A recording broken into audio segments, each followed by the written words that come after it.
In Grand Prix Formula One racing in 1987, there are some new technical changes. For example, there are several normally aspirated engines running in this Brazilian Grand Prix.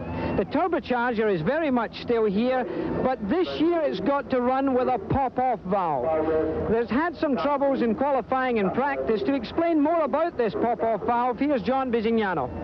The 1987 Grand Prix season brings two types of engines back to Formula One, normally aspirated and the turbochargers. Now, for safety reasons, they've tried to reduce the power of the turbochargers. They were getting up to well over 1,000 horsepower, and the way they've done this is the way that Indy cars have survived for years, for the first time in Formula One. A pop-off valve, actually made in California.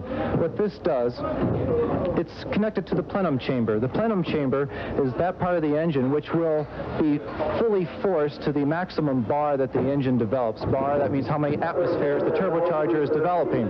This pop-off valve is made to open at 4 bar. Now, no one really knows exactly what horsepower this is going to affect each individual engine. They're trying to get down from about 1,000 horsepower to 800, maybe 700 horsepower. But right now, for the first time in Formula One, we have a pop-off valve situation controlling all the turbocharged engines.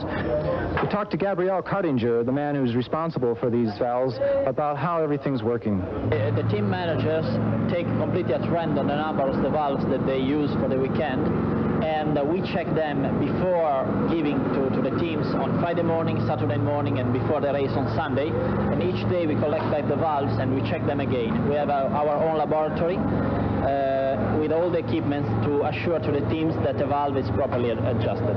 Why has this rule come into effect in Formula One? What's the purpose of this? For two reasons. Safety. We want to limit the power because we passed the 1,000 horsepower last year, and we want to limit the power for a bigger safety and also for a reason of cost, obviously.